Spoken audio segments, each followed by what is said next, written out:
अल्लाह रब्बुल इज्जत कुरान मजीद फुरकान हमीद के अंदर इरशाद फरमाता है, इक़रा बिस्मी रब्बिकल्लज़ी खलक़। ए महबूब पढ़िएगा उस रब के नाम से जिस रब ने आपको पैदा किया है। ये कुरान पाक की सबसे पहली वही है जो हमारे नबी करीम रऊफ़ुर रहीम सल्लल्लाहु ताला अलैहि वसल्लम पर नाजिल हुई है, जिसको जिब्राईल अमी लेकर के आए हैं। कुरान की सबसे पहली आयत मुबारका नुज़ूले तरतीबी के एतबार से इक़रा है, यानी पैगंबर पर सबसे पहली आयत नाजिल होने वाली इक़रा बिस्मी। ए महबूब उस रब के नाम से पढ़िएगा जिस रब ने आपको पैदा किया है। जिस कौम के पैगंबर पर पहली वही इक़रा नाजिल हुई हो, जिस कौम के पैगंबर ने पैगाम दिया हो, खैरुकुम मन तअल्लमल कुरआन व अल्लमा। तुम में सबसे बेहतर वो है जो कुरान सीखता है, दूसरों को कुरान सिखाता है। जिस कौम का पैगंबर दर्स देता रहा हो, तलबुल इल्मी फरीदतुन अला कुल्ली मुस्लिमीन व मुस्लिमा। इल्म दीन हासिल करना हर मुसलमान मर्द औरत पर फर्ज है। जिस कौम से खिताब किया गया हो, उतलुबुल इल्मा मिनल महदी इलल लहद, माँ की गोद से लेकर कब्र तक इल्म हासिल करो।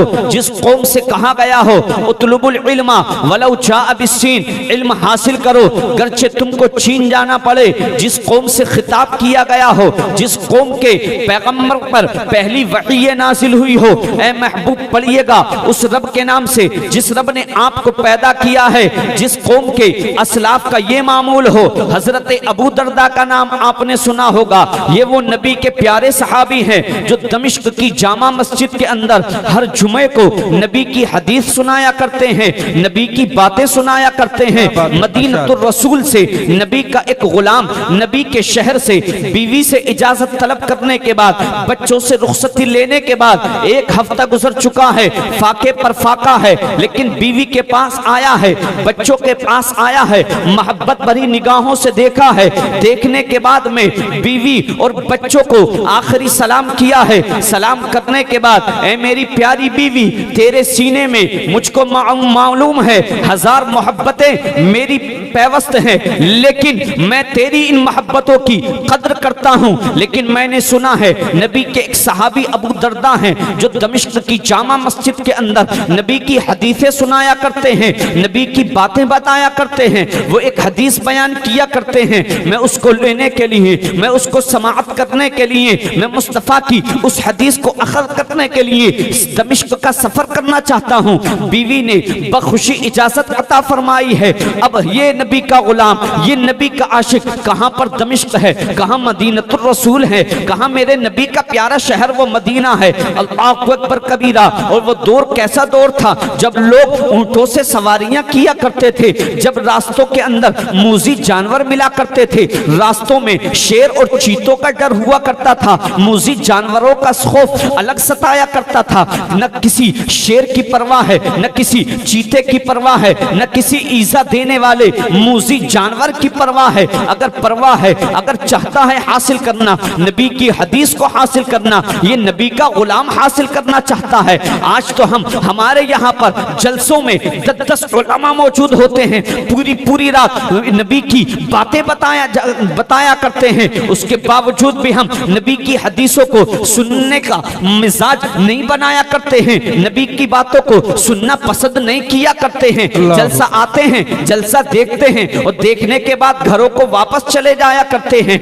लेकिन ये नबी का गुलाम है, नबी के शहर से निकला है, दिन में सफर करता है, रात का वक्त आता है, सर के नीचे पत्थर लगाता है, आराम कर लिया करता है। जब दमिश्क की सीमा के अंदर पहुंचा है, दमिश्क की सरहद के पास पहुंचा है, एक बच्चा नजर आया है, बच्चे से मुलाकात हुई है, मामला पेश आया है। बच्चे से मुलाकात होने के बाद बच्चे से मालूम किया है, क्या बेटा ये जो सामने शहर नजर आ रहा है क्या यही दमिश्क है? बच्चे ने कहा है हाँ यही दमिश्क है। क्या बेटा इसी शहर की जामा मस्जिद के अंदर अबू दरदा नबी की हदीस सुनाया करते हैं? हाँ नबी की हदीस सुनाया करते हैं। हर जुमे को अबू दरदा नबी की एक हदीस बयान किया करते हैं। अल्लाहु अकबर कबीरा। ये नबी का सहाबी ये नबी का गुलाम पहुंच गया है, नबी का दीवाना पहुंच गया है नबी के सहाबी से नबी की हदीस लेने के लिए। लेकिन जब तक दमिश्क की जामा मस्जिद में पहुंचा है, हजरत हजरत अबू दरदा अपने जुमे के खुतबे को मुकम्मल फरमा चुके हैं,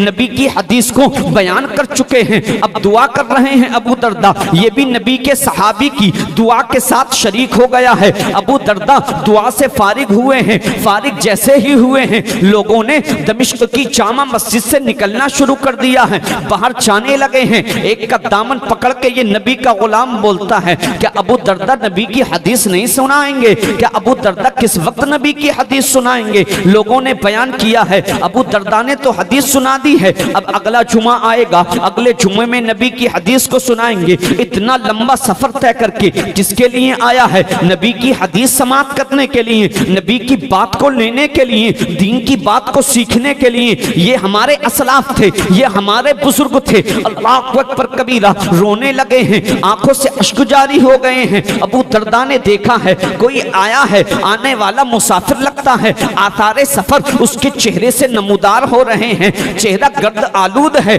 इसलिए अबू दरदा ने उंगली का इशारा किया है कि इस आने वाले शख्स को मेरे पास बुलाया जाए, कुछ रास्ता दिया जाए। अबू दरदा चल कर के आए हैं और आने के बाद कहा है, तुम्हारे चेहरे से ये साफ जाहिर होता है, तुम्हारे चेहरे पर जो गर्द लगी हुई है इससे ये साफ पता चलता है तुम शायद सफर करके आ रहे हो, और तुम्हारे जिस्म से आने वाली खुशबू बताती है तुम मेरे नबी के शहर से आ रहे हो। वो दीवाना अर्ज करता है, हाँ मैं आपके नबी के, अपने पैगंबर के शहर से सफर करके आपसे हदीस सुनने के लिए आया हूँ। इतना सुना है। अबू दरदा ने पेशानी का बोसा लिया है, अबू दरदा ने हाथ को चूमा है, हाथ को चूमने के बाद रुखसार का बोसा लिया है, सीने से लगाया है और कहते हैं सही बताइएगा क्या वाकई आप नबी की हदीस सुनने के लिए आए हैं? वो नबी का दीवाना अर्ज करता है, मैं जो आया हूँ किसी और मकसद के लिए नहीं बल्कि नबी की हदीस सुनने के लिए आया हूँ। तो अबू दरदा कहते हैं तो सुनो सुनो, समिअतु रसूलुल्लाह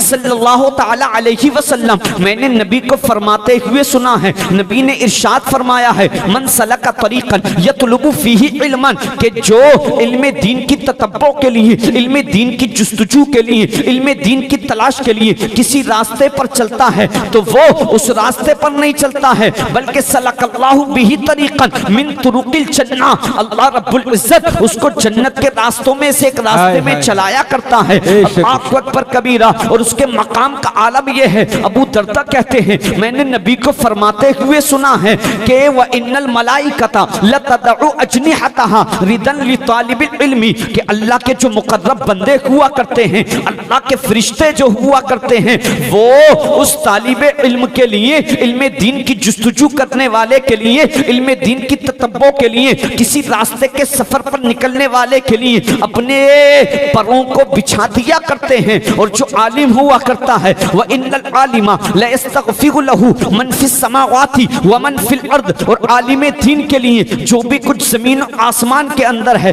वो सब कुछ दुआएं मगफिरत किया करता है। वल हितानु फी जौफिल मा, और जो मछलियां हुआ करती हैं वो समंदर के अंदर, पानी के अंदर रह करके आलिम दीन के लिए दुआएं मगफिरत किया करती हैं। व इन्ना फज़ल आलिमी अलल आबिदी, एक आलिम दीन की फजीलत एक आबिद पर इसी तरीके से है। कफ़ज़लिल क़मरी लैलतल बदरी, जिस तरीके से चौदहवीं रात में चमकते हुए चांद की फजीलत अला साइरिल कवाकिब, तमाम सितारों पर हुआ करती है। और वो आलिम दीन का मकाम बयान कर रहे हैं। अबू दरदा कहते हैं मैंने इतना ही नहीं सुना है बल्कि पैगंबर ने इरशाद फरमाया है, ये जो उलमा होते हैं ये अंबिया के वारिस होते हैं, नाइबीन मुस्तफ़ा हुआ करते हैं। और अंबिया जब किसी को अपना वारिस बनाया करते हैं तो ना तो दिरहम का वारिस बनाते हैं, व इन्नल अंबिया लम युवर्रिसु दीनारन वला दिरहमन, न दीनार का बनाते हैं न दिरहम का बनाते हैं, वर्रिसुल इल्मा, वो तो इल्म का वारिस बनाया करते हैं। अल्लाहु अकबर कबीरा। जिस कौम के पैगंबर ने ये खिताब किया हो, जिस कौम के रहनुमा पर, जिस कौम के पैगंबर पर, जिस कौम के मोहसिन पर पहली वही इक़रा नाजिल हुई हो, आज मौजूदा मुल्क हिंदुस्तान की मेरे भाई सूरत हाल ये है कि मुसलमानों की जहालत पर रिसर्च किया जाता है।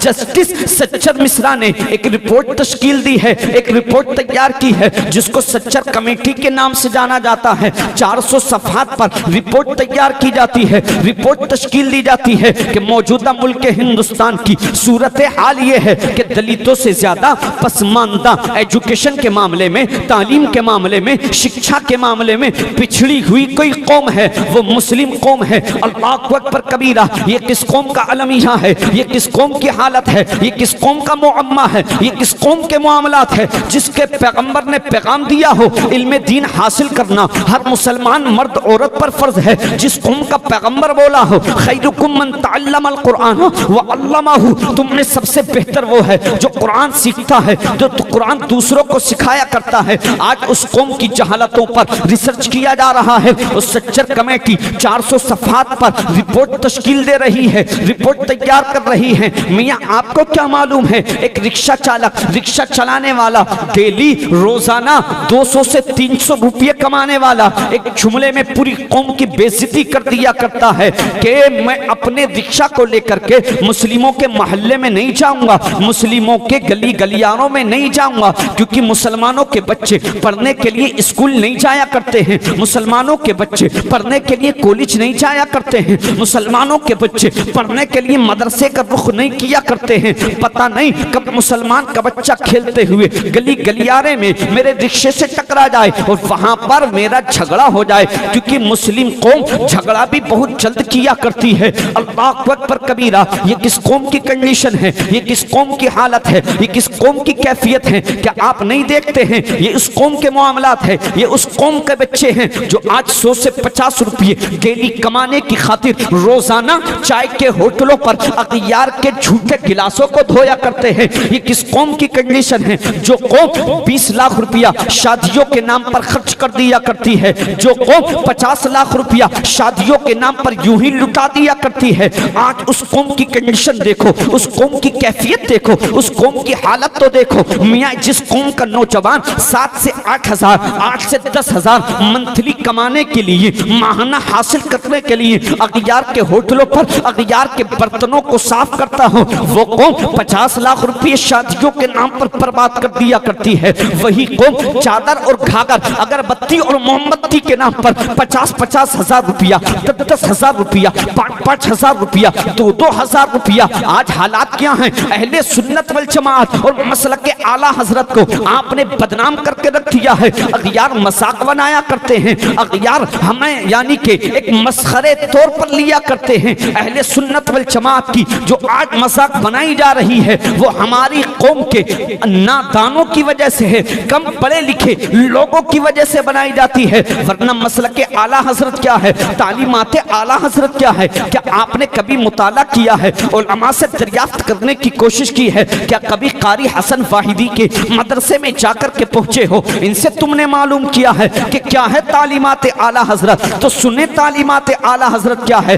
जब तक मजार शरीफ पर एक चादर मौजूद हो, जब तक वो चादर बोसीदा ना हो जाए, फट ना जाए, दूसरी चादर का पेश करना जायज नहीं है, दूसरी चादर का चढ़ाना जायज नहीं है। हमारे यहाँ पर क्या होता है, आज झूठे मुजाफिरों को, झूठे सूफियों को हमने मालदार कर दिया है। हमारा भाई जो रिक्शा चला करके मुश्किल से 400-500 रुपये कमाया करता है, हमारा भाई तो मेहनत और मजदूरी करने के बाद मंथली 10 से 15 हजार कमाता है, और वही 5,000 रुपये की चादर साहिबे मजार के मजार शरीफ पर पेश कर दिया करते हैं, यूं ही चढ़ा दिया करते हैं। जहां जिस कौम के बच्चों के पास स्कूल जाने के लिए स्कूल बैग मौजूद ना हो, जिस कौम के बच्चों के पास अल्लाह की कसम मदरसे के अंदर दरसे निजामी की कुतुब मौजूद ना हो, जहां जिस कौम के बच्चे मदरसे के अंदर यूं ही रह करके 2 टाइम के खाने पर गुजारा करते हो, दाल रोटी खा करके अपनी जिंदगी को बसर किया करते हो, जहां जिस कौम के मदरसे का नाज़िम आला 100-200 रुपये हासिल करने के लिए पूरी कौम के पास चक्कर लगाता फिरता हो, वो बेचारा एक अपना दीनी इदारा चलाने के लिए, एक अपना मदरसा चलाने के लिए अपनी पैर की चप्पलें तक खींच दिया करता हो, वही कौम 20 लाख रुपया शादियों के नाम पर उठा दिया करती है, वही कौम 50 लाख रुपया शादियों के नाम पर खर्च कर दिया करती है, वही कौम 5-5 हजार रुपये चादर और घाघर के नाम पर यूं ही बर्बाद कर दिया करती है। अब इस कौम की फिक्र बताओ और कितनी नीचे जाएगी। अगर मस्जिद के अंदर एक नमाजी मौजूद होता है, एक मुसल्ली नमाज पढ़ रहा होता है, अल्लाह की कसम आज अगर आप मुहासबा करेंगे, मुआयना करेंगे, आप सर्वे करेंगे, आप आपको मालूम चलेगा आज या तो 90 से 95% लोग जो भीख मांगा करते हैं या तो वो बजाते खुद मुसलमान हैं या मुसलमानों का लिबास पहन करके भीख मांगते हैं। उनको मालूम है, वो जानते हैं हिंदुस्तान के अंदर कोई भिखमंगी कौम है, कोई भिखारी कौम है, वो मुस्लिम कौम है। अल्लाह अकबर कबीरा। अबे सोच तो सही, देख तेरी बेटी की फिक्र कितनी नीचे गिर चुकी है, इस्लाम की शहजादी की फिक्र कितनी नीचे जा चुकी है। वो इस्लाम की बेटी, वो इस्लाम की शहजादी मस्जिद के दरवाजे पर बैठ जाया करती है। अगर मस्जिद के अंदर एक नमाजी भी मौजूद होता है, आने वाले मुसल्ली का इंतजार करती है, आने वाले नमाजी का इंतजार करती है। ये नमाजी कब नमाज से फारिग होगा और नमाज से फरागत हासिल करने के बाद 2 का सिक्का, 5 का सिक्का, 10 का सिक्का, इससे ज्यादा मांगने वाले को आप नहीं दिया करते हो। और ये भी हतमी यकीनी कंफर्म नहीं हुआ करता है कि हर भीख मांगने वाले को हर आदमी भीख दे दिया करता हो। अल्लाह अकबर कबीरा। जिस कौम की बेटियों की फिक्र इतनी नीचे गिर चुकी हो कि 2-2, 4-4 रुपये के सिक्के हासिल करने के लिए अल्लाह की कसम मस्जिद की सीढ़ियों पर बैठकर आने वाले नमाजी का इंतजार करती हूँ। जब तक नमाजी मस्जिद से बाहर ना आता हो, मस्जिद के गेट पर खड़ी रहती हूँ। अल्लाह अकबर कबीरा। जिस कौम का बच्चा 100 से 200 रुपये डेली कमाने के लिए अखियार के चाय के होटलों पर अखियार के झूठे गिलासों को धोया करता हो, अबे बताओ तो सही, फिर उस कौम को किसने हक दे दिया है वो 50 लाख रुपये शादियों के नाम पर खर्च कर दे? अबे उस कौम को किसने हक दे दिया है वो 70-70, 80 लाख रुपए की शादी यूं ही कर दिया करते हैं? बताओ जिस कौम के बच्चे अल्लाह की कसम मदरसा जाने के लिए स्कूल बैग उनके पास मौजूद ना हो, मदरसे की किताबें दरस निजामी की मौजूद ना हो, जिस कौम के बच्चे के पास स्कूल जाने के लिए स्कूल की फीस मौजूद ना हो, कोचिंग की फीस का इंतजाम ना कर सके, जिस कौम का नौजवान मंथली 8 से 10 हजार रुपये कमाने की खातिर अखियार के झूठे बर्तनों को साफ किया करता हो, अबे जिस कौम की बेटी की फिक्र इतनी नीचे जा चुकी हो, फिर उस कौम को किसने हक दे दिया है कि वो कौम यूं ही 5-10 हजार रुपया चादर और घाघर के नाम पर, अगरबत्ती और मोमबत्ती के नाम पर बर्बाद कर दे? अगर तुमने मौजूदा मुल्क हिंदुस्तान की सूरत हाल को नहीं समझा, अगर तुमने अपने बच्चों के हाथों में कलम का पावर नहीं थमाया, अगर तुमने अपने बच्चे को एजुकेशन से करीब नहीं कराया, वो दिन मेरे भाई दूर नहीं है। क्या आप नहीं सुना करते हैं लोग बातें बनाया करते हैं, लोग बातें किया करते हैं, जिस तरीके से हमको आतिश नजर किया जाता है, आग के हवाले किया जाता है, मुसलमानों को भी इसी तरीके से आग के हवाले करना चाहिए। हिंदुस्तान की जमीन पर मरने के बाद भी ये कब्जा किया करते हैं। अल्लाह की कसम वो दिन दूर नहीं है जिस वक्त तेरा लाशा तेरी बेटे की निगाहों के सामने पड़ा हुआ होगा, तेरा बेटा इतना मजबूर होगा, तेरे लाशे के लिए 2 गज जमीन का इंतजाम नहीं कर पाएगा, तेरा बेटा इतना लाचार होगा, इतना बेबस होगा, तुझे दफन करने के लिए जमीन का इंतजाम नहीं कर पाएगा। लेकिन खुदारा अगर तुमने अपने बच्चों के हाथों में कलम का पावर थमा दिया, तुमने अपने बच्चों को एजुकेशन से करीब कर दिया, तुमने अपने बच्चों को अगर तालीम से करीब कर दिया, तुमने अपने बच्चों को अगर शिक्षा से करीब कर दिया, अरे मत चढ़ाओ ये 5000 रुपये की चादर। क्यों बदनाम किया करते हो मसलक के आला हजरत को? क्यों बसे पुष्टि डाला करते हो तुम तालीमात आला हजरत को? जब तक मजार पर एक चादर मौजूद ना हो, इन मुकद्दस उलमाए किराम की मौजूदगी में मुकम्मल जिम्मेदारी के साथ कासिम रजा मंजरी बोलता है, जब तक एक चादर मौजूद हो वो पोसीदा ना हो जाए, वो फट ना जाए, दूसरी चादर का चढ़ाना जायज नहीं है। इतने पैसे को उस अल्लाह वाले के नाम पर अगर तेरी कौम का कोई बच्चा स्कूल नहीं जाया करता हो, उस बेचारे के पास स्कूल की फीस का इंतजाम ना हो, उस बेचारे के पास स्कूल की किताबें मौजूद ना हो, मेरे भाई जो उस 5000 रुपये को उस बच्चे की कोचिंग पर सर्फ कर दो, तालीम पर सर्फ कर दो, तालीम पर खर्च कर दो।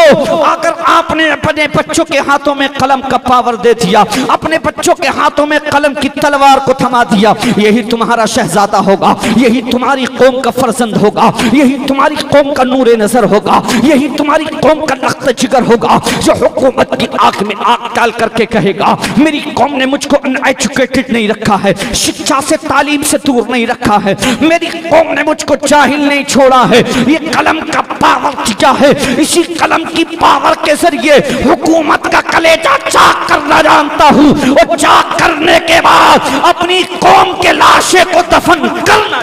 हाय हाय हाय, नारे तकबीर, सारे लोग मोहब्बत से जवाब दें, नारे तकबीर, नारे रिसालत, अज़मते मुस्तफ़ा कॉन्फ्रेंस, मसलके आला हजरत, फैज़ाने बिलग्राम शरीफ, उलमाए अहले सुन्नत। माशाअल्लाह, सुभान अल्लाह, सुभान अल्लाह, बहुत उम्दा पैगाम हज़रत, माशाअल्लाह। ये मेरे भाइयों कब होगा? क्या बात है। जब हम अपने बच्चों को पढ़ाएंगे। आधी रोटी खाइए, बच्चों को 8 घंटा काम करते हैं, 10 घंटा मजदूरी कीजिएगा, मगर बच्चों को आज अल्हम्दुलिल्लाह कारी हसन वाहिदी ने इदारा आपकी बस्ती में कायम किया और इन्होंने कितने हाफिज़ कुरान फारिग हो रहे हैं इस बार? 4 हाफिज़ कुरान कौम के हवाले किए हैं। आज लोग कहते हैं उलमा को अपनी ज़बानों का निशाना बनाया करते हैं कि उलमा साइंस नहीं जानते, उलमा मैथ नहीं जानते, उलमा इंग्लिश नहीं जानते, उलमा ये नहीं जानते, उलमा वो नहीं जानते। आपको नहीं मालूम है 200-300 साल से जो हिंदुस्तान में दीन बचा रखा है, अल्लाह की कसम वो इन्हीं मदरसों का सदका है। जो मौजूदा हिंदो पाक में बर्रे सगीर पर दीन और इस्लाम सलामत है, ये इन्हीं मदरसों का सदका है। माशाल्लाह, नारे तकबीर। सभी लोग खड़े होकर अदब और एहतराम के साथ उलमाए अहले सुन्नत का इस्तकबाल कर लें। नारे तकबीर, नारे रिसालत। 4 हुफ़ाज़ कौम के हवाले किए, 4 प्रोडक्ट तैयार किए हैं और तैयार करने के बाद इन्होंने कौम के हवाले कर दिए हैं और ये जहाँ जाएंगे इस्लाम और दीन और सुन्नियत का पैगाम लेकर के जाएंगे। लेकिन आज लोगों को शिकवा रहता है मुफ्ती साहब क़िबला कि उलमा साइंस नहीं जानते, उलमा मैथ नहीं जानते, उलमा ये नहीं जानते, उलमा वो नहीं जानते। लेकिन आपको मालूम नहीं है ये बर्रे सगीर हिंदो पाक पर 200-300 सालों से जो इस्लाम सलामत है, अल्लाह की कसम ये इन्हीं उलमा का, इन्हीं मदारिस इस्लामिया का सदका है जो आज दीन सलामत है। वरना आपने नहीं पढ़ा है गुज़िश्ता सदी में जब कम्युनिज़्म का इनकलाब बर्पा हुआ, लोग काबिज़ हुए, आप उज़्बेकिस्तान की तारीख को उठाएं, कज़ाकिस्तान की तारीख को उठाएं, मशरिक़ वुस्ता को देखें, आपको मालूम होगा बलखान की रियासतों का आप मुताला करेंगे जहाँ पर इमाम बुखारी और इमाम मुस्लिम जैसे मुहद्दिसीन पैदा हुए। अल्लाह की कसम वहाँ पर जब मदारिस इस्लामिया को ख़त्म किया गया तो आज वहाँ की कंडीशन ये है, जहाँ इमाम बुखारी जैसे मुहद्दिस पैदा होते थे वहाँ सही माना में आज इस्लाम को समझने वाले मौजूद नहीं। अल्लाहु अकबर कबीरा। यही मदारिस इस्लामिया हैं जिनसे आज हमारी मस्जिदों की अज़ानें सलामत हैं। यही मदारिस इस्लामिया हैं जिनसे ये हमारे नमाज जनाजा में पढ़ाने के हमारे काम आते हैं। ये दीन हमारा बचाते हैं, अकायद की हमारी हिफाजत किया करते हैं। उसके बावजूद आप कहते हैं आप में इतने लोग यहाँ पर मौजूद हैं, मुझे मालूम है और अंदाज़ा भी होगा यही मेरा कि यहाँ पर एक सिलेक्टेड गैदरिंग के रूप में आप मौजूद होंगे, चुनिंदा लोग आप यहाँ पर होंगे। आप ईमानदारी से बताइए आप में कितनों के बच्चे आलिम दीन हैं या आलिम दीन बन रहे हैं? बताइए हाथ उठा करके। इतने लोगों में या कोई है यहाँ पर मौजूद कि जिसका बच्चा या तो खुद आलिम हो या आलिम दीन बन रहा हो? बताइए कि निज़ाम मुस्तफ़ा को कायम रखना सिर्फ इन्हीं उलमा का काम है? क्या निज़ाम मुस्तफ़ा आपका नहीं है? क्या आप अपने बच्चों को दीन नहीं पढ़ा सकते हैं?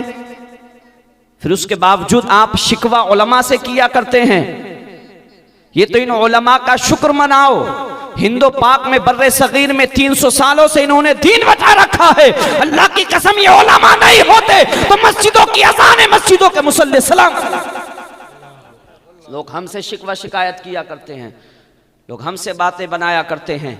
आज एक साइंस का इदारा कायम करने के लिए 50-50 लाख रुपया यूं ही खर्च कर दिया जाता है और मुस्तफ़ा का दीन जहां पढ़ाया जाता हो, मुस्तफ़ा का निज़ाम जहां सिखाया जाता हो, जहां निज़ाम मुस्तफ़ा की बात की जाती हो, उस मदरसे को सिर्फ गरीबों के चंदे, सदका, खैरात और ज़कात और फितरे पर आप मुनहसिर करते हो।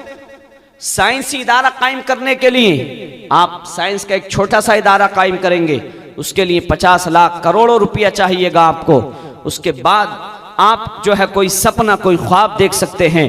लेकिन अल्लाह की कसम जहां मुस्तफ़ा के निज़ाम की बात होती हो, जहां दीन, हमारी आने वाली नस्लों का ईमान महफूज जहाँ से किया जाता हो, उन मदारिस इस्लामिया को सिर्फ हमने गरीबों के सदका और खैरात और फितरा और ज़कात पर मुनहसर कर दिया है, उस पर छोड़ दिया है।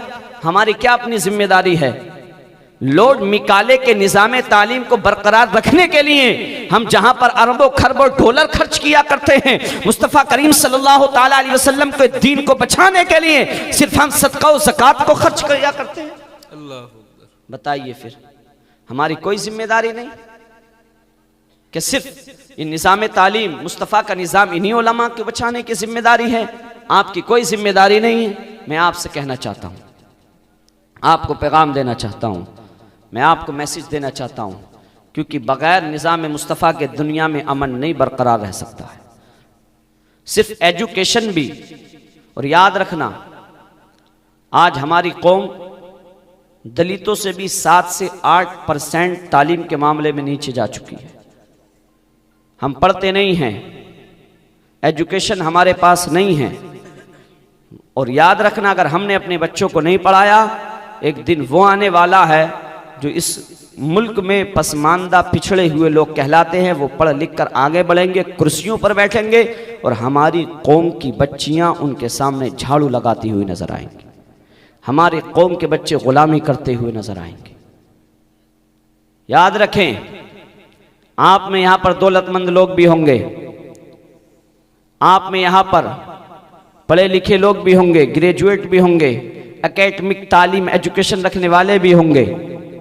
बज़ाहिर ये सब आपके बच्चे नहीं हैं। एक तो रिश्ता वो है जो खून का रिश्ता है, हमारी वजह से कायम है, लेकिन एक रिश्ता वो है जिस रिश्ते को मोहम्मद रसूलुल्लाह सल्लल्लाहु ताला अलैहि वसल्लम ने कायम किया है। आपकी कौम के वो गरीब बच्चे, या तो आप हर महल्ले के अंदर एक कमेटी तश्कील दें, कमेटी तैयार करें, देखें कि कौन बच्चा है जो पढ़ना नहीं जाता है, माँ बाप की वजह है, बेतवज्जोही की वजह से नहीं जाता है, या अपनी शरारत की वजह से नहीं जाता है, या माँ बाप की माली कंडीशन ठीक नहीं है इसलिए नहीं जाता है। इस तरीके से कमेटियां तश्कील दें। बज़ाहिर अल्लाह की कसम ये आपके अपने बच्चे नहीं हैं, लेकिन आपका इनसे खूनी रिश्ता हो या ना हो, लेकिन आपका ईमानी रिश्ता है। वो रिश्ता है जो मोहम्मद रसूलुल्लाह सल्लल्लाहु ताला अलैहि वसल्लम ने कायम फरमाया है। इन बच्चों के स्कूल कॉलेज मदरसे जाने का इंतजाम करें। अगर आप दौलतमंद हो गए तो क्या हुआ? आप प्रोफेसर बन गए, आप एडवोकेट बन गए, जज बन गए, लॉयर आप बन गए तो क्या हुआ? अगर आपकी कौम उठी हुई नहीं होगी तो लोग कहेंगे ये एडवोकेट तो है, प्रोफेसर तो है, जज तो है, लेकिन ये जाहिल कौम का जज है। ये दौलतमंद तो है, लेकिन ये गरीब कौम, पिछड़ी हुई दबी कुचली कौम का सरमायादार है। कौम का मिजाज उस वक्त नहीं उठता है जब कौम का एक फर्द तरक्की करता है, बल्कि कौम उस वक्त उठा करती है जबकि मुकम्मल कौम तरक्की किया करती है। इसलिए मेरी कौम के दौलतमंदों, एजुकेटेड लोगों, मैं आपको ये मशवरा देना चाहता हूँ, और मैं जहाँ जाता हूँ वे मशवरा देने की कोशिश किया करता हूँ। जो हमारे यहाँ पर 6 से 20 साल तक के बच्चे हैं जो कॉलेज और स्कूल पढ़ने के लिए जाते हैं, भेजिएगा, उनको जाना चाहिएगा। 8 से 10 घंटा देते हैं, दे वो, लेकिन 1 घंटा उनको इस तरीके से दीन के लिए भी इंतजाम कीजिएगा कि 1 घंटा वो अपने दीन के लिए भी सर्व करें। जहां आपका बच्चा ग्रेजुएट की तालीम हासिल करेगा, इंटर की पढ़ाई करेगा, इंटरमीडिएट की तालीम हासिल करेगा, वहीं साथ साथ अगर 6 से 20 साल तक का आपके बच्चे को आप रोजाना 1 घंटे दीन के लिए दे देंगे, जहां वो ग्रेजुएशन को कंप्लीट करेगा, ग्रेजुएट होगा, वहीं साथ ही साथ वो दीन का मुबल्लिग भी होगा, दीन का दाई भी होगा, दीन का आलिम भी होगा। सुभान अल्लाह। फिर वो जहां पर वो दूसरी तालीम को हासिल करेगा, दीन की तालीम को भी हासिल करेगा, और निज़ाम मुस्तफ़ा क्या है ये ज़माने में बतलाने की कोशिश करेगा। क्या बात है, माशाअल्लाह। क्योंकि सिर्फ एजुकेशन भी अगर दीन ना हो, निज़ाम मुस्तफ़ा ना हो, आप नहीं देखते हैं जिन लोगों ने दुनिया में, मुसलमानों ने तालीम से अपना रिश्ता 1492 के बाद तोड़ लिया, ग्राफ गिर गया मुसलमानों की तालीम का। आपने देखा होगा जर्मनी के अंदर गैस चैम्बर में 60 लाख यहूदियों को अगर किसी ने भून डाला था, वो लोग थे जो अपने आप को एजुकेटेड कहलाते थे। सिर्फ तालीम ही, एजुकेशन ही मसले का हल नहीं है।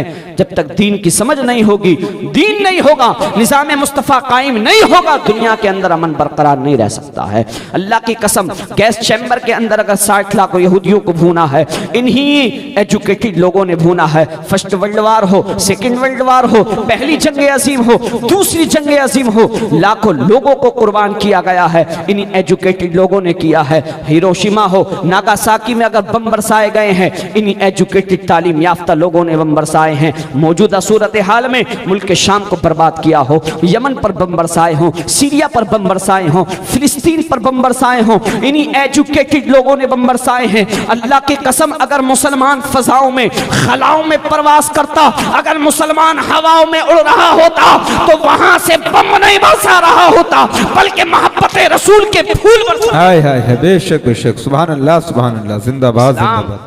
आपने इस्लाम को समझा नहीं है। लोग आज इस्लाम को आतंकवाद से जोड़ते हैं, टेररिज्म से जोड़ते हैं। वजह इसकी कमी इसमें भी आपकी और हमारी है। हमने सही माना में निज़ाम मुस्तफ़ा को नहीं समझा, और नहीं समझने के साथ साथ जब हम समझे नहीं तो दूसरों के सामने हमने पेश नहीं किया। वरना इस्लाम सिल्म से मुश्तक है, जिसका माना अमन का, शांति का, सुकून का आता है। या अय्युहल्लज़ीना आमनू दुखुलू फिस्सिल्मि काफ़ा, ये इस्लाम ही अमन देने वाला है। हमारा पैगंबर नबीउस्सलाम है, हमारी किताब किताबुस्सलाम है, हमारा दीन दीन सलाम है, हमारा अल्लाह खुद उसका एक नाम सलाम है, वो सलामती देने वाला है। हमारी जन्नत है, वो जन्नत तो सलाम है। सही माना में आपने इस्लाम को समझा नहीं है, निज़ाम मुस्तफ़ा को आपने समझने की कोशिश नहीं की है। हज़रत अम्र इब्न आस रज़ी अल्लाह ताला अन्हु को हज़रत उमर फारूक आज़म ने मिस्र का गवर्नर बना के भेजा है। मिस्र का गवर्नर बना करके भेजा गया है हज़रत अम्र इब्न आस को। देखा क्या है, एक बच्चे या बच्ची को मिस्र के लोग सजाकर दुल्हन बनाकर ला रहे हैं। अम्र इब्न आस की मुलाकात हुई कि क्या मामला है, क्या बात है। कहा दरियाए नील हर साल सूख जाया करता है, हम मिस्र की सबसे हसीन खूबसूरत हसीनो जमील वजीहो शकील एक बच्ची को या बच्चे को सजाते हैं। सजाने के बाद उसको दरियाए नील में डाल देते हैं। दरियाए नील का देवता खुश हो जाता है, वो अपनी जुल्फों को बिखेर दिया करता है और पानी आ जाया करता है। अल्लाहु अकबर कबीरा। अम्र इब्न आस ने इतना सुना है, फरमाते हैं जाअल हक़ व ज़हक़ल बातिल इन्नल बातिल काना ज़हूक़ा। अब हक आ चुका है, बातिल मिट गया है, और बातिल को तो मिटना ही था। अब इस्लाम आ गया है। ये दरियाओं को, हवाओं को, पहाड़ों को किसने हक दे दिया है कि वो इंसान की कुर्बानी पेश करे, इंसान की कुर्बानी उसको दी जाए, वो इंसान की कुर्बानी को मांगे। अरे ये इंसान तो वो है जिसके लिए अल्लाह ने लक़द खलक़नल इंसाना फी अहसनी तक़वीम का खिताब फरमाया है। इंसान तो वो है जिसके सर वलक़द करमना बनी आदम का ताज ज़दनी सजाया गया है। इसलिए अब इन दरियाओं के लिए, इन पहाड़ों के लिए इंसान जैसी अशरफुल मखलूक़ात की कुर्बानी नहीं पेश की जाएगी। रोक लिया है। और अम्र इब्न आस ने खत लिखा है हजरत उमर इब्न खत्ताब को, कासिद अपना भेजा है खत लेकर कि उमर तुमने तो कहा था कि अगर दरियाए नील के किनारे पर अगर कोई कुत्ता भी प्यासा मर गया तुम्हारा गिरबान पकड़ लिया जाएगा, मुझसे भी मालूम किया जाएगा, मुझसे भी सवाल किया जाएगा। यहाँ कुत्ता जानवर नहीं बल्कि अशरफुल मखलूक़ात की कुर्बानी पेश की जा रही है, इसलिए आप कुछ कीजिएगा। अब अमीरुल मोमिनीन खलीफतुल मुस्लिमीन ने खत लिखा है, अम्र इब्न आस को नहीं, गवर्नर को नहीं, दरियाए नील को।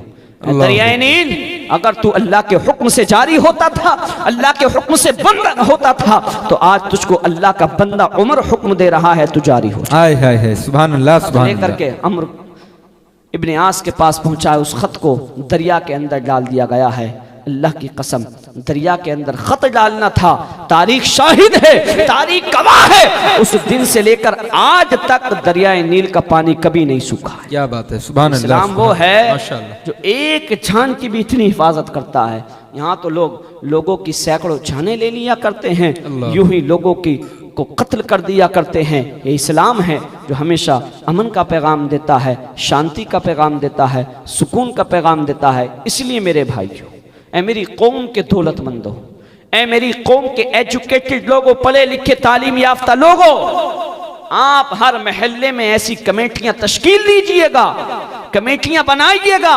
हर महल्ले में आप मुहासबा कीजिएगा कि आप में कितनों के बच्चे ऐसे हैं जो पढ़ने नहीं जाया करते हैं, उनकी तालीम का इंतजाम कीजिएगा। ये मदारिस इस्लामिया, अल्लाह की कसम, जिनकी वजह से आज दीन सलामत है, दीन की बका है, दीन महफूज है, इन मदारिस इस्लामिया का ख्याल कीजिएगा। ये मदारिस इस्लामिया नहीं होंगे, हमारी मस्जिदों के मुसल्ले सलामत नहीं रहेंगे, हमारी मस्जिदों की अज़ानें सलामत नहीं रहेंगी, हमारी नमाज जनाजा पढ़ाने वाले लोग मौजूद नहीं मिलेंगे, निकाह ख्वानी के लिए उलमा मैसर नहीं आएंगे। इसलिए खुदारा इन मदरसों को सपोर्ट कीजिएगा, माशाअल्लाह, इन मदरसों का साथ दीजिएगा, जिनको आप मामूली समझा करते हैं कि 50 गज और 100 गज में जो है ये इदारा कायम कर लिया जाता है। अल्लाह की कसम, ये आका करीम सल्लल्लाहु ताला अलैहि वसल्लम के लाए हुए दीन को फैलाने में सबसे बड़ा कलीदी किरदार अदा करने वाले यही मदारिस इस्लाम। क्या बात है, माशाअल्लाह। इसलिए आप समझें, बच्चों को पढ़ाइए, तालीम से करीब कीजिएगा, वरना अगर आपने अपने बच्चों को तालीम से, एजुकेशन से करीब नहीं किया, वो दिन दूर नहीं हैं। आप हालात देख ही रहे हैं, कितनी तेज़ी के साथ तब्दील होते चले जा रहे हैं, कितनी तेज़ी के साथ बदलते चले जा रहे हैं। हम बातें तो बहुत सी किया करते हैं, खुदारा प्लीज़ कव्वाल बनने की बजाय आप अमल करने वाले, लाया अमल को तैयार करने वाले बने और कौम के लिए कुछ करने की कोशिश करें। अल्लाह पाक की बारगाह में दुआ गो हूँ, मौला ताला कहने सुनने से ज़ायद नेक अमल की तौफीक अता फरमाए। अस्तगफिरुल्लाह रब्बी मिन कुल्ली ज़म्बिन व अतूबु